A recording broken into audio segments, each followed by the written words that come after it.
സിദ്ദിഖും ലാലും വേർപിരിഞ്ഞ രണ്ടാമത്തെ ചിത്രം. സിദ്ദിഖ് ഒറ്റയ്ക്ക് സ്ക്രിപ്റ്റ് എഴുതി സംവിധാനം ചെയ്ത രണ്ടാമത്തെ ചിത്രം. സ്നേഹമാണ് വില്ലൻ എന്ന വ്യത്യസ്ത ചിന്തയിൽ നിന്നുണ്ടായ ആദ്യ ചിത്രം ഫ്രണ്ട്സ്.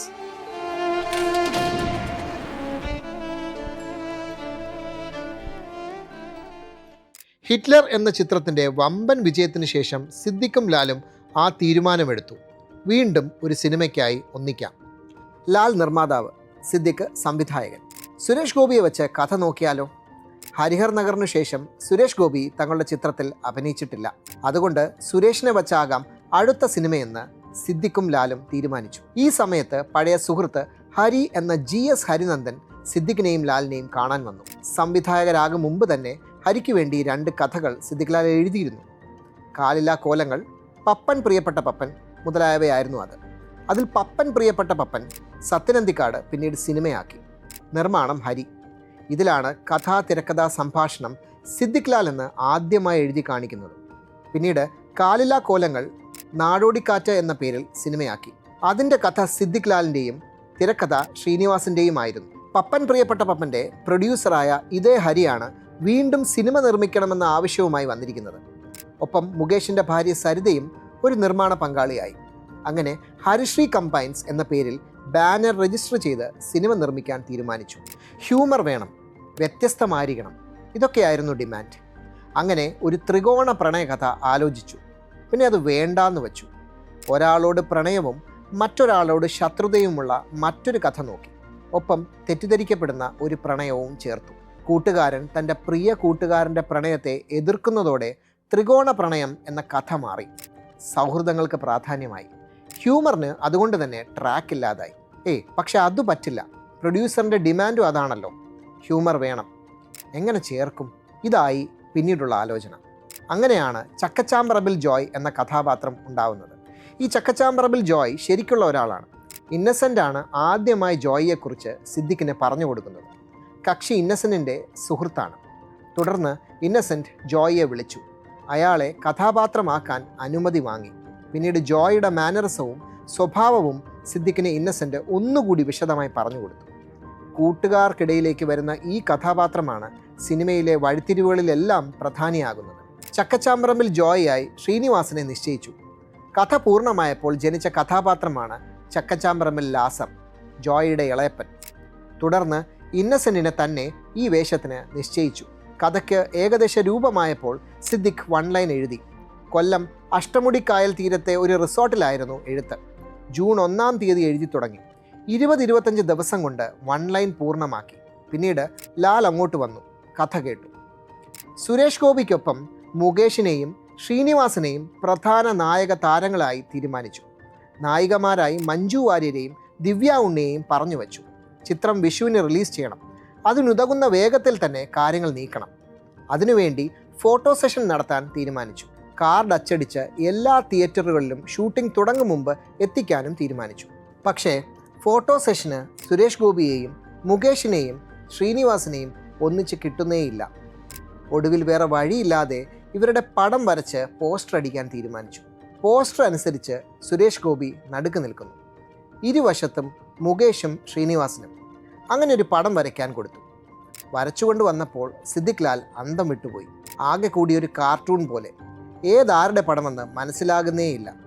വരച്ചിരിക്കുന്ന ഓർഡർ അനുസരിച്ച് പടത്തിന് മുകളിൽ ഓരോരുത്തരുടെയും പേരെഴുതി വയ്ക്കാം. അപ്പോൾ മനസ്സിലാകുമല്ലോ. സിദ്ദിഖും ലാലും കൂടി അങ്ങനെ തീരുമാനിച്ചു. അങ്ങനെ കാർഡ് തയ്യാറാക്കി എല്ലാ തിയേറ്ററുകളിലേക്കും അയച്ചു. ഇതിനിടെ സ്ക്രിപ്റ്റ് പൂർത്തിയായി. ഈ സമയത്ത് നടൻ സിദ്ദിഖ് ലാലിനോട് ചോദിച്ചു, സുരേഷ് ഗോപിയാണോ നിങ്ങളുടെ പടത്തിലെ നായകൻ? അതെ. അത് നടക്കില്ല കേട്ടോ. നിങ്ങളുടെ ഡേറ്റ് സുരേഷ് ഗോപി അരോമ പ്രൊഡക്ഷൻസിന് വേണ്ടി കൊടുത്തിരിക്കുകയാണ്. ഇത് കേട്ട് 2 പേരും അക്ഷരാർത്ഥത്തിൽ ഞെട്ടി. ലാൽ ഉടൻ സുരേഷ് ഗോപിയെ കണ്ട് വിവരം ചോദിച്ചു. അതെ, ഞാൻ ആ ഡേറ്റ് അരോമയ്ക്ക് കൊടുത്തല്ലോ, സുരേഷ് ഗോപി പറഞ്ഞു. അത് ഞങ്ങൾക്ക് തന്ന ഡേറ്റ് അല്ലേ, പിന്നെങ്ങനെ മറ്റൊരാൾക്ക് കൊടുക്കാനാകും? നിങ്ങളുമായി സംസാരിക്കുന്നതിന് മുമ്പ് തന്നെ ഞാൻ അരോമയ്ക്ക് വാക്ക് കൊടുത്തതാണ്. ഇനി അത് മാറ്റാനാകില്ല, സുരേഷ് ഗോപി ദൃഢമായി തന്നെ പറഞ്ഞു. എന്നാൽ ശരിക്കും സംഭവിച്ചത് പിന്നീടാണ് സിദ്ദിഖും ലാലും അറിയുന്നത്. മുകേഷ്, സുരേഷ് ഗോപി, ശ്രീനിവാസൻ എന്നെഴുതിയത് കണ്ടപ്പോൾ ആദ്യം മുകേഷിൻ്റെ പേര് വന്നത് സുരേഷ് ഗോപിയെ ചൊടിപ്പിച്ചു. ശരിക്കും വരച്ചിരിക്കുന്നതാരെ എന്ന് തിരിച്ചറിയാനാണ് അങ്ങനെ പേരെഴുതി വച്ചത്. അത് സുരേഷ് ഗോപിക്ക് മനസ്സിലായില്ല. തുടർന്ന് അരോമ പ്രൊഡക്ഷൻസിൻ്റെ തന്നെ പടം കഴിഞ്ഞിട്ടേ സിദ്ദിഖിൻ്റെ പടം ചെയ്യാനൊക്കൂ എന്ന് സുരേഷ് ഗോപി ലാലിനോടും സിദ്ദിഖിനോടും പറഞ്ഞു. ലാലും സിദ്ദിഖും അത് പറ്റില്ല എന്ന് തീർത്തു പറഞ്ഞു. പടം വിഷുവിന് റിലീസ് ചെയ്തേ പറ്റൂ. നിശ്ചയിച്ച തീയതിയിൽ നിന്ന് പിന്മാറാനാകില്ല. എന്ത് ചെയ്യണമെന്നറിയാതെയായി സിദ്ദിഖും ലാലും. ഒന്നുകിൽ സുരേഷ് ഗോപിയെ വച്ചുള്ള ഈ പ്രോജക്റ്റ് മാറ്റിവെക്കാം, എന്നിട്ട് മറ്റൊരു ചിത്രമെടുത്ത് റിലീസ് ചെയ്ത് മാനം രക്ഷിക്കാം, അല്ലെങ്കിൽ സുരേഷ് ഗോപിക്ക് വേണ്ടി എഴുതിയ കഥാപാത്രമായി മറ്റാരെയെങ്കിലും നോക്കാം. പക്ഷേ സുരേഷ് ഗോപിക്ക് വേണ്ടി എഴുതിയ കഥാപാത്രത്തിന് ആര് യോജിക്കും? ഈ ചോദ്യത്തിൻ്റെ മറുപടി ചെന്നു നിന്നത് ജയറാമിലാണ്. ഇന്നസെന്റിനോട് സിദ്ദിഖ് ലാൽ വിവരം പറഞ്ഞു. രണ്ടാമത്തെ ഓപ്ഷനാണ് നല്ലത്. ജയറാമുമായി ഞാൻ സംസാരിക്കാം, ഇന്നസെന്റ് പറഞ്ഞു. ആ സമയം ഊട്ടിയിൽ തുളസീദാസിൻ്റെ സൂര്യപുത്രൻ എന്ന ചിത്രത്തിൽ അഭിനയിക്കുകയാണ് ജയറാം. സിദ്ദിഖ് ലാൽ ജയറാമിനോട് സംസാരിക്കാൻ തീരുമാനിച്ചു. അപ്പോഴും സിദ്ദിഖിനും ലാലിനും സംശയമുണ്ട്. ശരിക്കും ഒരു ചൂടൻ കഥാപാത്രമാണ് അരവിന്ദൻ. കൂട്ടുകാരൻ പറഞ്ഞാൽ മാത്രം അനുസരിക്കുന്ന കഥാപാത്രം. അത് ജയറാമിന് ചേരുമോ? ജയറാം സമ്മതിക്കുമോ എന്നതായിരുന്നു സിദ്ദിഖിനും ലാലിനുമുള്ള മറ്റൊരു സംശയം. കാരണം രണ്ടായിരുന്നു. ഒന്ന്, സുരേഷ് ഗോപിക്ക് എഴുതി അദ്ദേഹം വേണ്ടെന്ന് വെച്ച കഥാപാത്രം. മറ്റൊന്ന്, പഴയൊരു പിണക്കത്തിൻ്റെ കഥയാണ്. റാംജി റാവു സ്പീക്കിംഗ് എന്ന ചിത്രത്തിൽ സായികുമാർ അവതരിപ്പിച്ച കഥാപാത്രത്തെ ജയറാമിന് വേണ്ടി ആലോചിച്ചതാണ്. ചില പ്രത്യേക കാരണങ്ങളാൽ അന്ന് ആ വേഷം സായികുമാറിന് കൊടുക്കേണ്ടി വന്നു. അതിൽ ജയറാമിന് വലിയ വിഷമമുണ്ടായിരുന്നു. ആ പിണക്കം മാറാനുള്ള നിമിത്തമായിരുന്നു ഈ ചിത്രത്തിൽ സുരേഷ് ഗോപിയുടെ പിന്മാറ്റം എന്ന് സിദ്ദിഖ് ലാലിന് തോന്നി. കഥാപാത്രത്തിൻ്റെ സ്റ്റൈലിൽ ജയറാമിന് വേണ്ട ചില മാറ്റങ്ങൾ വരുത്താമെന്ന് ഒടുവിൽ തീരുമാനിച്ചു. സിദ്ദിഖും ലാലും കൂടി ഊട്ടിയിലെത്തി ജയറാമിനെ കണ്ടു. ജയറാമിനോട് കഥ പറഞ്ഞു. ആത്മാർത്ഥ സുഹൃത്തുക്കളായിരുന്നു അരവിന്ദനും ചന്തുവും ജോയിയും. ഒരാത്മാവും 3 ശരീരവും എന്ന് പറഞ്ഞാൽ പോലും തെറ്റില്ല. ഈ ബന്ധം തുടങ്ങിയത് കുട്ടിക്കാലത്താണ്. വെള്ളത്തിൽ വീണ അരവിന്ദൻ്റെ അനിയത്തി ഉമയെ ചന്തു രക്ഷപ്പെടുത്തിയ നാൾ മുതൽ തുടങ്ങിയ ബന്ധം. അതിനു മുമ്പ് കോടീശ്വരൻ എന്ന ധാർഷ്ട്യമായിരുന്നു അരവിന്ദന്. ദരിദ്രരായിരുന്നു ചന്തുവും ജോയിയും.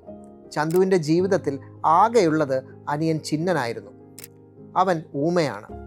സദാ ചന്തുവിൻ്റെ തോളിലാണ്. വർഷങ്ങൾ കഴിഞ്ഞു. ഇന്ന് ചിന്നനില്ല. അറിയാതെ ആണെങ്കിൽ പോലും ചിന്നൻ്റെ മരണത്തിന് ഉത്തരവാദി അരവിന്ദനായിരുന്നു. ആ തെറ്റ് ചന്തുവിനോട് തുറന്നു പറയാൻ അരവിന്ദന് കഴിയില്ലായിരുന്നു. വർഷങ്ങൾ കടന്നുപോയി. ചന്തുവും അരവിന്ദനും ജോയിയും പിരിയാതെ ചങ്ങാതിമാരായി. വീട്ടുകാർക്കും ചന്തുവിനെയും ജോയിയെയും അരവിന്ദനെ പോലെ തന്നെ ഇഷ്ടമായിരുന്നു. ജോയ് ഇപ്പോൾ പോണ്ടിച്ചേരിയിലാണ്. അമ്മാവൻ ചക്കച്ചാമ്പറമ്പിൽ ലാസറിനൊപ്പം ഒരു പ്രത്യേക സാഹചര്യത്തിൽ മൂവരും ഒരു കൊട്ടാരത്തിൽ എത്തിപ്പെടുന്നു. അവിടുത്തെ അനന്തരാവകാശിയായ പത്മിനി തമ്പുരാട്ടിയെ ഒരു അപകടത്തിൽ നിന്ന് അരവിന്ദൻ രക്ഷിക്കുന്നു. അങ്ങനെ അവൻ അവളുടെ മനസ്സിൽ ഇടം നേടി. ആ ഇഷ്ടം പ്രണയമാണെന്ന് അരവിന്ദൻ തെറ്റിദ്ധരിച്ചു. അതുറപ്പിക്കും പോലെ ആ രാത്രിയിൽ ഒരു കത്ത് അവന് വേണ്ടി ആരോ ഒരു മാടപ്രാവിൻ്റെ കാലിൽ കെട്ടി അയാൾക്ക് അയച്ചു കൊടുത്തു. വിവാഹ നിശ്ചയ തലേന്ന് എൻ്റെ മുറിയിൽ വരണം എന്ന് പറഞ്ഞു വന്ന കത്ത് തമ്പുരാട്ടിയുടെ വിവാഹം മുടക്കി. അരവിന്ദനും ചന്തുവുമാണ് അതിന് കാരണം എന്നറിഞ്ഞ പത്മിനിയുടെ മനസ്സ് പകയാൽ കത്തി. ആരോ ചെയ്ത തെറ്റിൻ്റെ ഫലമാണ് സംഭവങ്ങൾക്ക് പിന്നിൽ എന്ന് മനസ്സിലാക്കിയ പത്മിനി അരവിന്ദനോട് പൊറുത്തു. പക്ഷെ ചന്തുവിനോട് പൊറുക്കാൻ അവൾക്കും അവളോട് പൊറുക്കാൻ ചന്തുവിനും കഴിയില്ലായിരുന്നു. ഏത് നിമിഷവും അരവിന്ദൻ്റെ ജീവിതം അപകടത്തിലാണെന്ന് ചന്തു കണക്കുകൂട്ടി. തുടർന്ന് ഇവരുടെ ജീവിതത്തിൽ അരങ്ങേറുന്ന സങ്കീർണമായ കഥാസന്ദർഭങ്ങൾ മുതലായവ വിശദമായി സിദ്ദിഖ് ലാൽ ജയറാമിനോട് പറഞ്ഞു. കഥ കേട്ടുകഴിഞ്ഞ് ജയറാം ചോദിച്ചു, ഈ കഥ സുരേഷിനോട് പറഞ്ഞോ? പറഞ്ഞു. പിന്നെന്തിനു മാറി? എനിക്കറിയില്ല. സുരേഷ് വേറെ പടം ഏറ്റുപോയെന്നാണ് പറഞ്ഞത്, സിദ്ദിഖ് പറഞ്ഞു. ഞാൻ ഓക്കെയാണ്, പക്ഷേ ഇടയ്ക്ക് സത്യനന്ദിക്കാടിൻ്റെ ഒരു ചിത്രമുണ്ട്. അത് നേരത്തെ കമ്മിറ്റ് ചെയ്തതാണ്. അതിന് പോകണം. കുഴപ്പമില്ല, അത് തുടങ്ങും മുമ്പ് ഇത് തുടങ്ങും. അവർക്ക് ബുദ്ധിമുട്ടാകാതെ ഡേറ്റ് നമുക്ക് അഡ്ജസ്റ്റ് ചെയ്യാം. ഇതിനിടെ മഞ്ജു വാര്യർ ദിലീപുമായുള്ള വിവാഹ തീരുമാനത്തെ തുടർന്ന് പിന്മാറി. പകരം മീനയെ നായികയാക്കി. അപ്പോഴാണ് മറ്റൊരു വലിയ പ്രശ്നം, ഇന്നസെൻറ്റിൻ്റെ ഡേറ്റ്. ഇന്നസെൻറ്റിൻ്റെ ഡേറ്റ് സത്യനന്ദിക്കാടിനും വേണം, പ്രിയദർശനും വേണം. 3 പേർക്കും വേണ്ടത് ഒരേ സമയത്തെ ഡേറ്റാണ്. എന്ത് ചെയ്യുമെന്ന് ഇന്നസെൻറ്റ്. സാരമില്ല, ചേട്ടൻ വയ്ക്കോ, ഞാൻ മാനേജ് ചെയ്തോളാം, സിദ്ദിഖ് പറഞ്ഞു. എന്നിട്ട് ജഗതി ശ്രീകുമാറിനെ കണ്ടു. ലാസറായി ജഗതിയെ ഉറപ്പിച്ചു. ഇന്നസെൻ്റ് ആകട്ടെ സത്യൻ്റെയും പ്രിയദർശൻ്റെയും സിദ്ദിഖിൻ്റെയും ചിത്രങ്ങൾ അഭിനയിച്ചില്ല. ഇതേപ്പറ്റി അദ്ദേഹത്തിനോട് ചോദിച്ചപ്പോൾ അദ്ദേഹം പറഞ്ഞത് ഇങ്ങനെയാണ്: 3 പേരും പിണങ്ങുമെന്ന് കരുതി ഒന്നിലും അഭിനയിച്ചില്ല.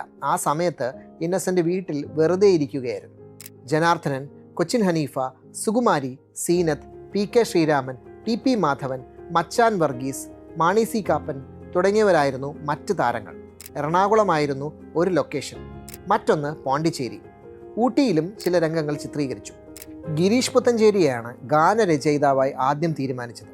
പക്ഷെ ആ സമയത്ത് ഗിരീഷിന് ഒരു സ്ക്രിപ്റ്റ് എഴുതാൻ അവസരം വന്നു. അങ്ങനെ അദ്ദേഹം പോയി. പകരം കൈതപ്രത്തെ സമീപിച്ചു. അദ്ദേഹം സിദ്ദിഖ് ലാൽ ചിത്രങ്ങൾക്ക് ആദ്യമായാണ് ഗാനങ്ങൾ എഴുതുന്നത്. ഒരു പാട്ട് RK ദാമോദരനും എഴുതി. സിദ്ദിഖിൻ്റെ തൊട്ട് സീനിയറായി മഹാരാജാസിൽ പഠിച്ച ആളാണ് RK ദാമോദരൻ. അന്നു മുതൽ അവർക്ക് പരസ്പരം അറിയാം. RK ദാമോദരനും ആദ്യമായായിരുന്നു സിദ്ദിഖിന് വേണ്ടി പാട്ടെഴുതുന്നത്. തങ്കക്കിനാ പൊങ്കൽ എന്ന് തുടങ്ങുന്ന ഗാനമാണ് RK ദാമോദരൻ എഴുതിയത്. പുലരിക്കിണ്ണം, പുന്നാരപ്പൂവിൽ, ശിവമല്ലിപ്പൂവെ, കടൽക്കാറ്റിനും നെഞ്ചിൽ ഇവയായിരുന്നു കൈതപ്രം എഴുതിയ ഗാനങ്ങൾ. ഇളയരാജയായിരുന്നു സംഗീത സംവിധായകൻ. റീ റെക്കോർഡിംഗ് സമയത്ത് കടൽക്കാറ്റിൻ നെഞ്ചിൽ എന്ന ഗാനം ചിത്രത്തിലുടനീളം ഒരു ബാക്ക്ഗ്രൗണ്ട് സ്കോർ പോലെ ഉപയോഗിച്ചിട്ടുണ്ട്. സിനിമയിൽ ഒരു രംഗമുണ്ട്. ചുറ്റിക മുകളിൽ നിന്ന് താഴെ ജഗതിയുടെ തലയിൽ വീഴുന്ന രംഗം. ആ സീൻ ചിത്രീകരിക്കുമ്പോൾ പ്രൊഡക്ഷൻ എക്സിക്യൂട്ടീവ് ഗിരീഷ് വൈക്കം പറഞ്ഞു, ആ സീൻ കൂടി ആകുമ്പോൾ ലെങ്ത്തും കോമഡിയും കുറച്ച് കൂടില്ലേ, അത് വേണോ എന്ന് ലാൽ സാർ ചോദിക്കുന്നു. പ്രൊഡ്യൂസർ പറയുന്നതിനപ്പുറം ഒന്നും തന്നെ ചെയ്യാൻ താല്പര്യമില്ലാത്ത ആളാണ് സംവിധായകൻ സിദ്ദിഖ്. അതുകൊണ്ട് തന്നെ ഒന്നും ആലോചിക്കാതെ സിദ്ദിഖ് പറഞ്ഞു, ശരി എങ്കിൽ ആ രംഗം വേണ്ട. ആ സീൻ വേണ്ടെന്ന് വച്ചതറിയാതെ ജയറാം ഒരു ദിവസം ചോദിച്ചു, ആ രംഗം എടുക്കുന്നില്ലേ, നല്ല കോമഡിയാണ്, അതുകൂടി ആകുമ്പോൾ ലെങ്ത്ത് വല്ലാതെ കൂടിപ്പോകും. സിദ്ദിഖ് പറഞ്ഞു, അയ്യോ അതെടുക്കണം, ഏറ്റവും രസമുള്ള ഷോട്ടായിരിക്കും അത്, ജയറാം നിർബന്ധിച്ചു. ഒടുവിൽ ജയറാമിൻ്റെ നിർബന്ധത്താൽ ആ രംഗം എടുത്തു. ഏറ്റവും കൂടുതൽ തിയേറ്ററിൽ കയ്യടി വാങ്ങിയ ഈ രംഗം ഇന്നും ഫ്രണ്ട്സ് എന്ന സിനിമയെക്കുറിച്ച് ഓർക്കുമ്പോൾ മനസ്സിൽ ആദ്യം കടന്നു വരുന്ന രംഗമായി മാറി. പക്ഷേ ഇതിലെ നിർഭാഗ്യം എന്തെന്നാൽ ജയറാം നിർബന്ധിപ്പിച്ച് എടുത്ത ഈ രംഗത്ത് ജയറാമിന് അഭിനയിക്കാൻ കഴിഞ്ഞില്ല എന്നുള്ളതാണ്. കാരണം ഷൂട്ടിംഗ് തീരുന്നതിൻ്റെ തലേ ദിവസം നിർമ്മാതാവ് വിന്ധ്യൻ സിദ്ദിഖിനെ വിളിച്ചിരുന്നു. പിറ്റേ ദിവസം ജയറാമിനെ ദൈവത്തിൻ്റെ മകൻ എന്ന വിനയൻ സിനിമയിൽ ഡബ്ബിങ്ങിന് വിട്ടുകൊടുക്കണം.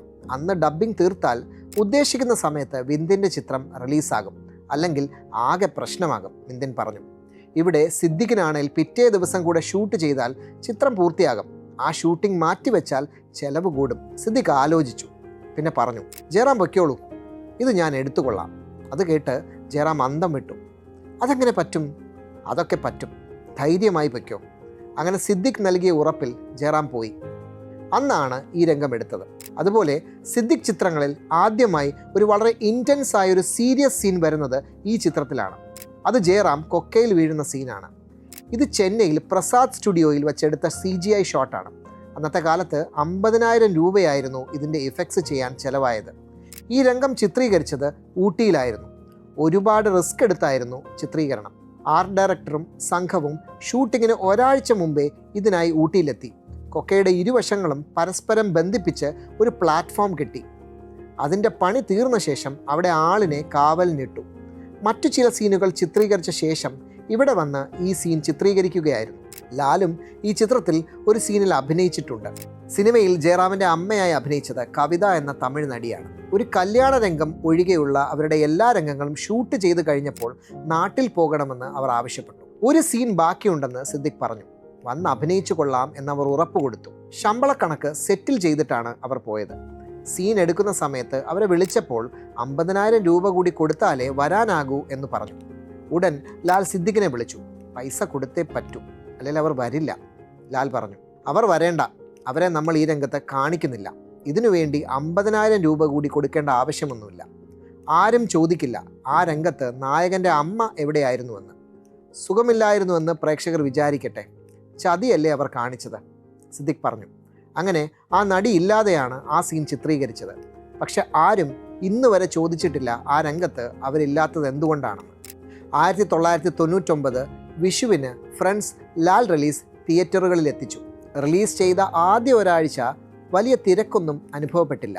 എന്നാൽ പിന്നീടുള്ള ദിവസങ്ങളിൽ തിയേറ്റർ നിറഞ്ഞു കവിഞ്ഞു. 150ഓളം ദിവസം ആ ജനക്കൂട്ടം ഒഴിഞ്ഞില്ല.